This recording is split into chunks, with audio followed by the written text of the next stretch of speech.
Ada yang masih ditanyain soal moving average? Boleh, boleh.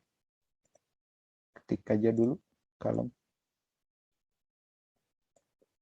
gitu. Moving average ini nih, moving average 200 di 4H ini paling enak buat dijadiin patokan entry. Asal harus sabar.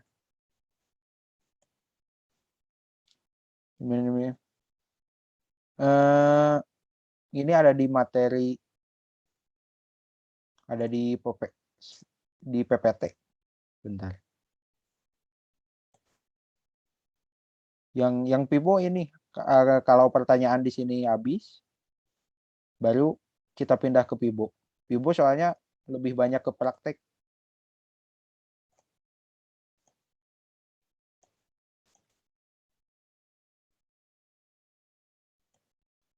Nah ini nih, yang tadi kan nanya lebih dominan 50 apa 200. Nah ini nih hasil observasi saya. Kalau di 4H, biasanya yang punya return gede itu di EMA 200, return gede dan juga keluar sinyal palsu atau invalidnya kecil. Di 4H EMA 200, di 1D EMA 50, di 1W atau di 1 minggu di MA 21. Jadi ini nyari yang returnnya paling gede dan juga enggak banyak keluar sinyal palsu. Kayak tadi kan, kayak contoh tadi nih. Tuh. Enggak keluar sinyal palsu. Kayak back out atau back breakdown. Returnnya tetap gede. Beda sama ini kan. Tuh. Ini kan MA 50. Kalau di time frame 4H banyak sinyal palsu nih kayak ini. Banyak sinyal palsu. Makanya di time frame 4H ini dominan pakai MA moving average yang 200. Returnnya tetap gede dan keluar sinyal palsunya lebih jarang. Kalau harga apa tinggal cari titik support. Kalau untuk buy saat harga turun paling balik ke yang paling awal soal horizontal line, horizontal support klasik. Paling kalau moving average pas turun ini bisa dijadiin patokan buat open short. Kayak ini kan pertama kali turun di sini. Pertama kali turun di sini, pertama kali jebol, anggap open short. Short. Kita tahan posisi shortnya selama harga belum balik lagi ke atas dan kita close di sini berarti. Cuman namanya short, returnnya juga nggak sebesar kalau kita ngelong. Berarti kan kita open short di sini saat harga pertama kali tembusnya ke bawah dan kita hold sampai harga pertama kali ke atas lagi, balik ke atas. Berarti kalau kita open short atau open sell, open jual, dan segini kita dapat 30% returnnya.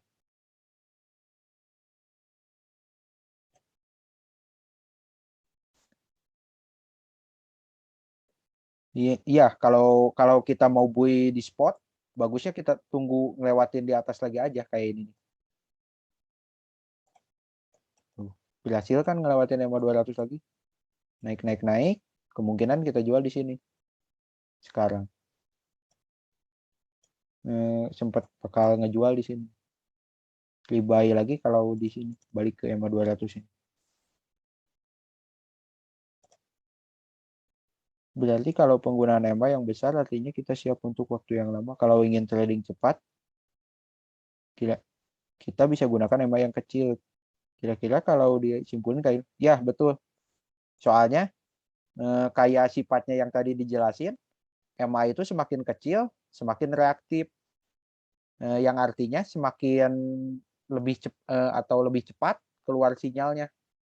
Akan tetapi minusnya itu sering kali terjadi sinyal palsu dan plusnya lebih reaktif. Kayak ini kan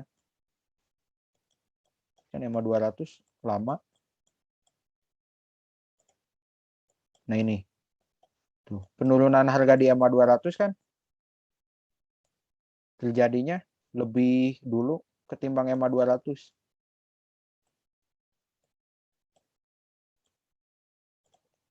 Tuh di sini kan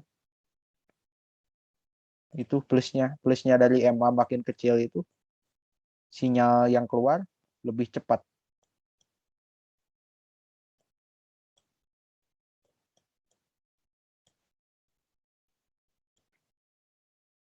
Tuh ini juga kan lebih cepat.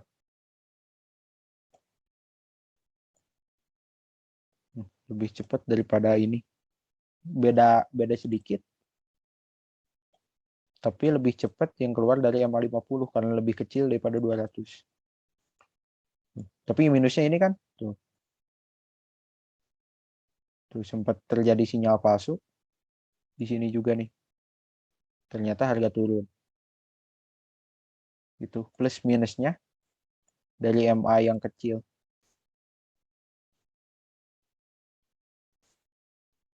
Ada lagi soal moving average?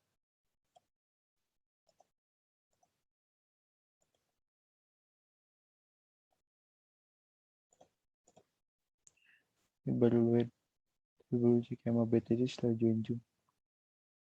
Bagus buat lobbying MA 50.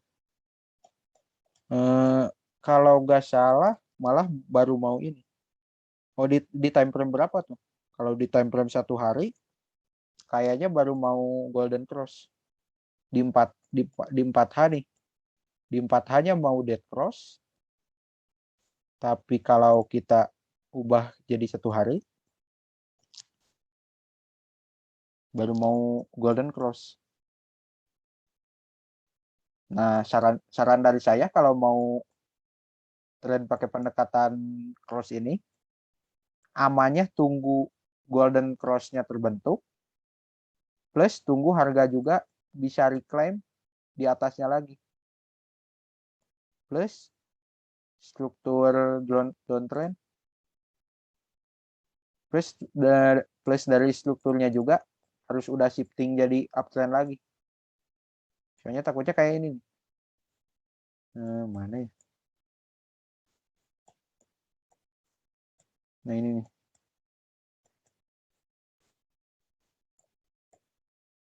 Ini kan dead cross-nya di sini, puncak penurunannya di sini.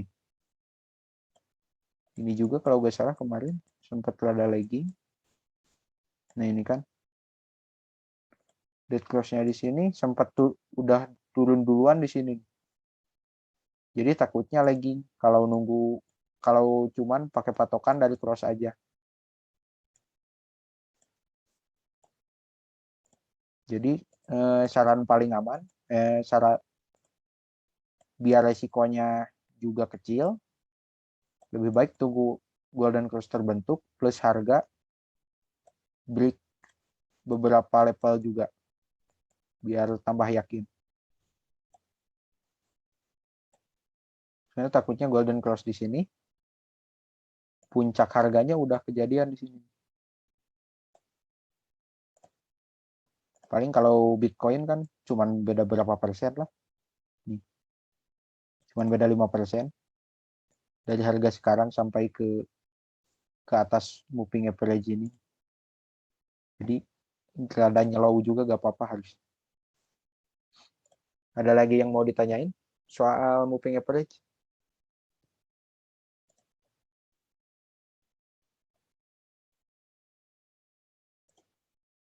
Kalau gak ada, kita lanjut ke ini.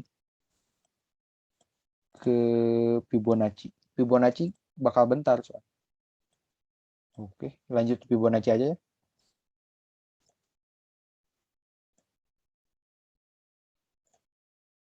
Kita balik ke PowerPoint. Fibonacci retracement. Nah, yang bakal saya jelasin ini Fibonacci yang biasa dipakai. Kan ada tuh Fibonacci yang Gainfern, Fibonacci yang waktu. Nah, kalau yang itu saya pribadi belum belajar, jadi belum tahu. Jadi yang bakal dijelasin Fibonacci retracement aja atau Fibonacci yang biasa dipakai. Yang pertama, sangat membantu untuk mencari impuls dan juga retrace. Yang kedua, bisa digunakan kapan saja, tapi lebih membantu saat price discovery atau baik itu menembus all time high maupun saat menembus all time low. Jadi sangat membantunya saat terjadi price discovery. Yang kedua, golden pocket, yaitu di angka ini. Jadi area optimal untuk retrace. Yang keempat, saat harga tertahan di Fibonacci 0.382, berarti trennya sedang kuat. Sedangkan untuk extension atau untuk mencari impuls, bisa menggunakan golden extension 1.618, 2.618, dan 3.168. Jadi area resist saat ATH sudah terlampaui. Ataupun jadi area support saat all time low sudah terlampaui. Ini nih, kalau angkanya bisa dilihat di gambar. Yang pertama, cari cara narik Fibonacci di uptrend untuk mencari retrace. Tarik dari higher low ke higher high. Langsung ke praktek aja, soalnya terlalu simpel kalau cuma dari PPT.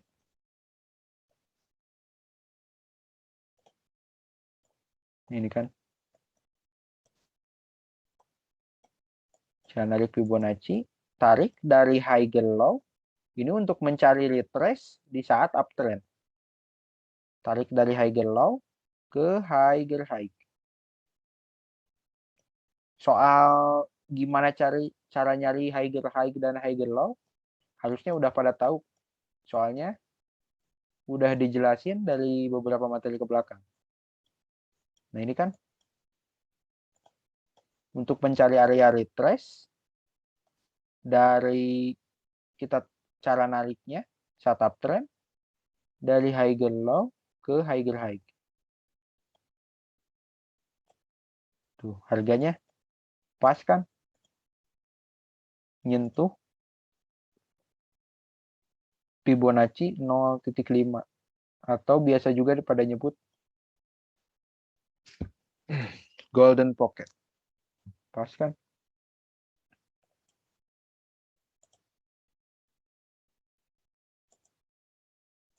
Kita nyari area retrace lagi, tarik lagi dari higher low ke higher high. Pas lagi kan harganya? Pas lagi harganya di golden pocket. Nah, gitu aja terus cara naiknya.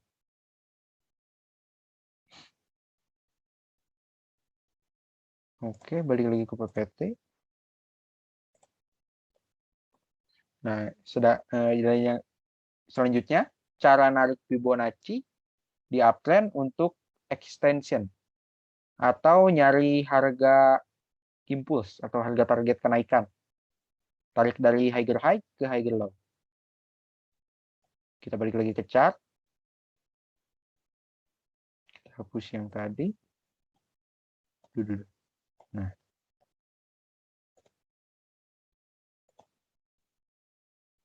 ini kan higher high sebelumnya. Tarik ke higher low.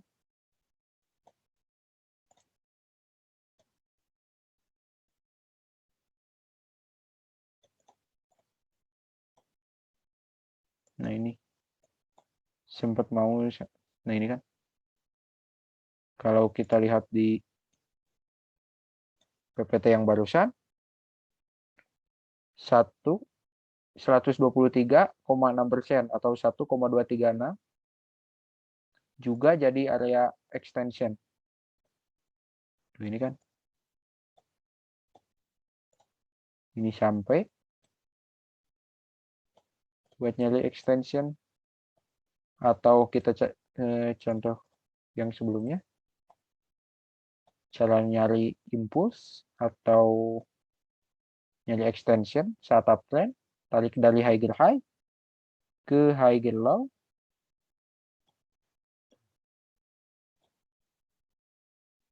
Tuh kan target impulsnya. Ini target yang pertama, ini target yang kedua di 1 kali golden extension. Nah, dan ini juga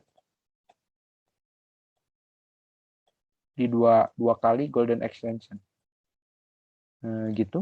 Kalau untuk nyari area extension atau impuls pada saat uptrend, balik lagi ke PPT. Nah, ini cara narik Fibonacci di downtrend untuk mencari retrace. Tarik dari lower high ke lower low. Kita balik ke PPT. Buat yang bingung atau belum lihat materi dan masih belum tahu soal retrace, intinya retrace itu kebalikan pergerakan harga, kebalikan dari trennya. Kayak ini kan. Ini trennya naik. Nah, ini kan terjadi retrace atau harga bergerak sebaliknya dari uptrend. Nah, ini disebut retrace yang ini. Begitu juga saat downtrend. Ini kan downtrend. Harga juga kan tuh sempat naik. Kebalikan dari trennya. Nah, ini disebutnya retrace. Sama juga disebut retrace. Intinya gitu, kebalikan dari tren utamanya atau dari tren intinya. Oke, kita balik lagi ke Fibonacci. Tarik dari lower high, atau karena ini kasusnya high-nya atau pertama kali downtrend terbentuk. Jadi kita bisa tarik dari sini. Tarik dari high atau dari lower high ke lower low. Ini kan lower low. Nah, ketemu juga kan sama. Retrace-nya pas di golden pocket.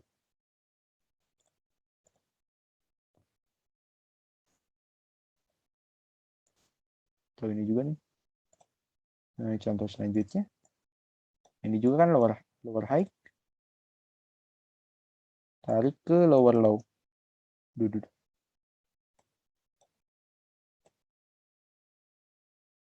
Dari lower high, tarik ke lower low. Lower low kan. Nah, bentar. Nah, ini kan. Lower low. Tarik. Ketemu atau kepentok di Fibonacci ini. 0382. Retrace-nya di sini. Ketemu lagi area retrace. Dan untuk nyari extension, kita balik lagi ke PPT.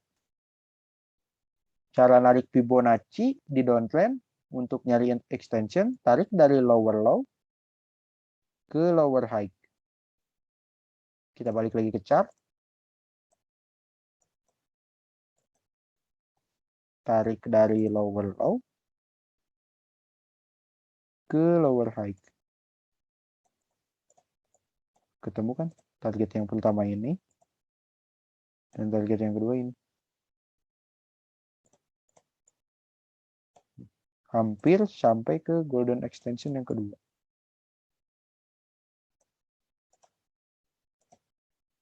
Contohnya lagi. Ini juga kan lower low. lower high. Kita tarik dari lower low ke lower high. Enggak sampai ke sini. Enggak sampai ke target. Cuman sampai ke 1.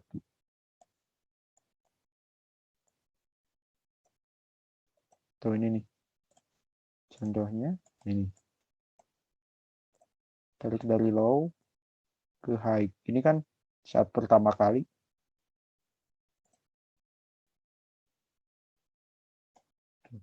Harga turun sampai Fibonacci 126,8.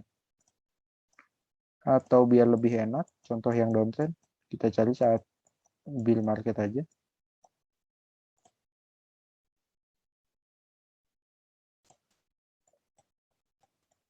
Saat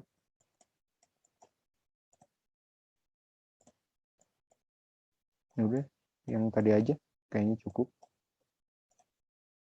Tarik dari lower low. Atau kita coba lihat di time frame yang lebih kecil. Buat contohnya.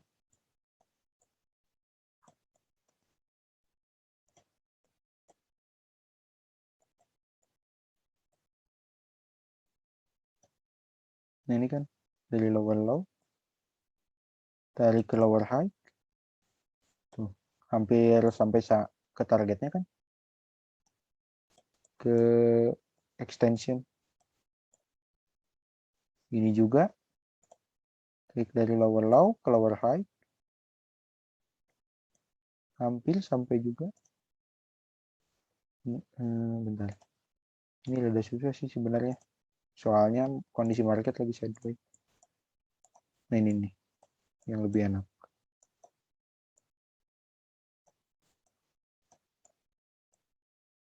Baik dari lower low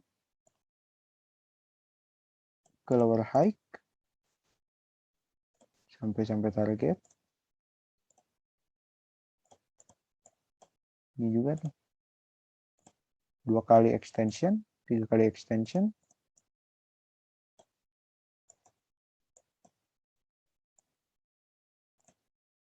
Nyari lagi swing, lower low, tarik ke lower high. Tuh, pada sampai lagi ke target extension yang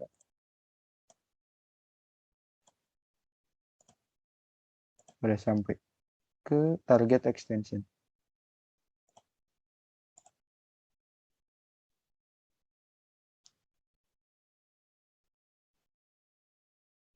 Kita balik ke PPT. Ini how to trade. Jika entry di golden pocket, maka pasang stop loss atau invalid sedikit melebihi Fibonacci 0.786. Yang kedua, jika entry di Fibonacci 0.382, stop loss jika harga close di bawah angka Fibonacci tersebut dan buyback di golden pocket. Umumnya saat melampaui all time high dan Fibonacci 1.618 atau golden extension berhasil menahan harga rada lama, seringkali akan ada kenaikan yang sangat tinggi. Dan ultimate target atau target maksimal dari golden extension itu umumnya pada 3 kali. 3 kali golden extension. Ini settingan. Nah, kita balik ke chart sekaligus jawabannya ini. Sekaligus jawab pertanyaan.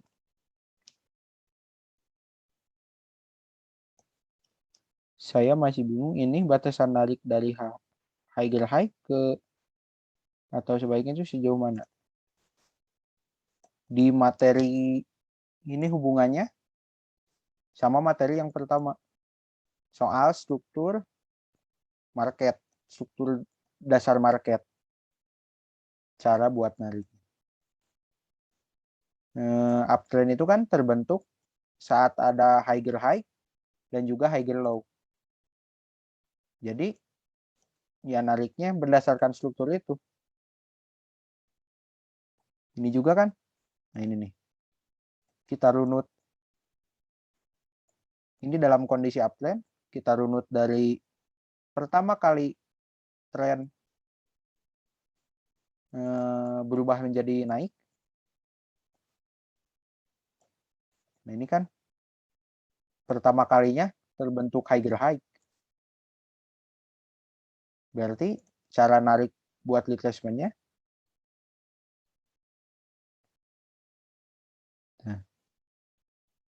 Nah, ini kan higher low. Si ini kan higher low. Lebih tinggi dari lebih tinggi dari low sebelumnya. Nah, bentar. Nah, si ini juga kan higher high masuknya. Soalnya kan lebih tinggi dari level high sebelumnya. Nah, nariknya gitu. Buat nyari retracement dari higher low ke higher high. Tuh, ketemu kan di angka Fibonacci 0.382. Berarti trennya kuat kan? Nah, buat narik lagi, si area retrace yang tadi kita berhasil temuin, berarti ini kan higher low. Nah, sekarang kita cari higher high-nya lagi. Nah, berarti di sekitar sini kan.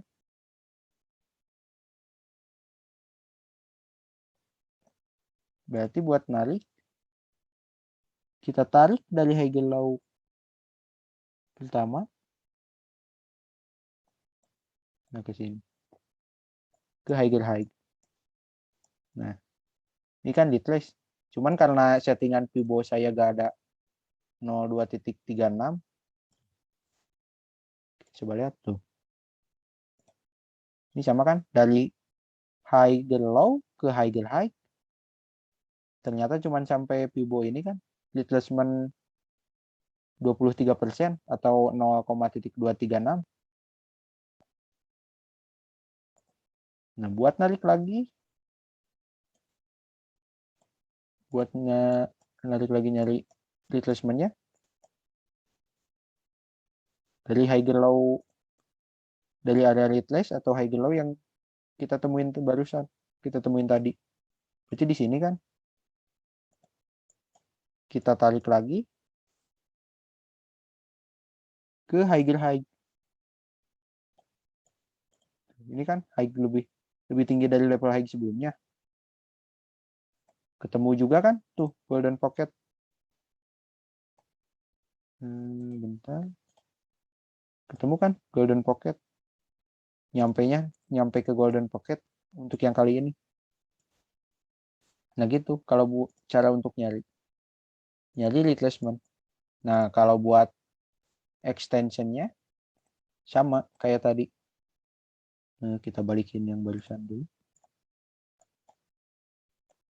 Ini kan higher high-nya. Sedangkan ini kan higher low atau area retrace yang kita temuin selanjutnya. Nah, buat nyari extension, sesuai yang tadi, tarik dari higher high ke higher low yang baru, bukan higher low yang lama ke sini. Tuh, ketemu kan targetnya? Atau di sini juga nih.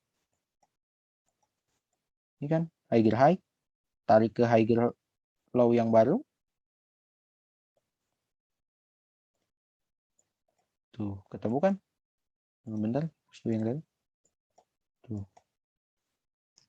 Ini kan satu swingnya sampai ke extension 3 kali. Gitu juga ini. Ini kan higher high. Tarik lagi ke higher low.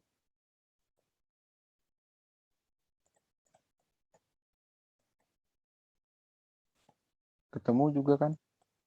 Area extensionnya nyampe. Intinya kadang yang pada bingung itu atau yang salah penggunaan Fibonacci itu pada narik padahal seringkali narik Fibonacci padahal si strukturnya itu belum kebentuk.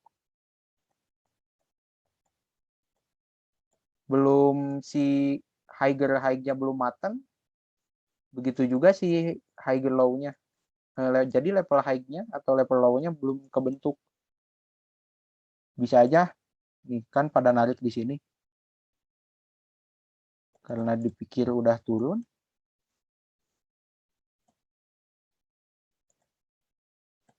Meskipun ini benar sih. Meskipun ini sampai ke area Fibonacci. Cuman kan secara struktur si level ini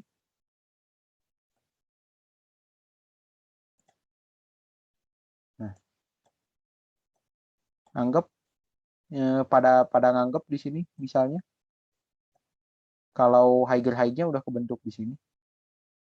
Jadi pada langsung narik Fibonacci. Nah, padahal kalau selanjutnya si level ini belum jadi level high. Akan meskipun benar tapi kurang pas. Jadi buat narik Fibonacci itu pastiin si strukturnya itu udah kebentuk. Jadi si level high dan juga level low-nya udah benar-benar valid gitu. Jadi buat narik Fibo itu gak bisa asal langsung narik, jadi harus sabar nunggu strukturnya kebentuk.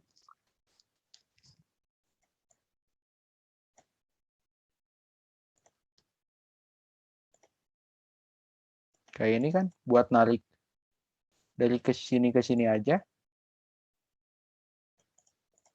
Confirm buat si level ini dinyatain valid jadi higher high. Nunggu di sini nih. Udah hampir sampai target. Begitu juga narik di sini. Confirm kalau si level ini bahwa si level ini higher high atau udah valid jadi level high, berarti kita nunggu di sini. Intinya kalau mau narik Fibo itu harus sabar nunggu level high sama level low-nya benar-benar kebentuk. Sebenarnya gampang penggunaan Fibonacci ini. Cuman ribet di mekanismenya ini, kayak narik. Paling simpel dan paling gampang. Dan paling mujarab juga, paling bagus. Nah, ada yang mau ditanyain? Barangkali masih bingung.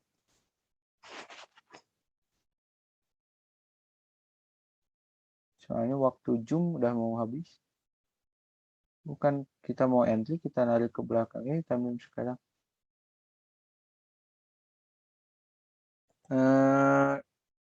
Untuk validitas waktunya ya, ini kan contohnya pakai time frame 1 hari. Ya berarti di time frame 1 hari kita lihat strukturnya. Nah kalau di 4 jam, kita bisa udah dari sini ke sini aja udah bisa narik nih. Nah dari sini ke sini kita bisa narik. Nah dari sini ke sini aja kita udah bisa narik. Terus kalau mau narik lagi ke sini. Nah, bentar, hapus dulu yang barusan. Dari sini ke sini bisa narik lagi nih. Jadi tergantung kita trade di time frame berapa.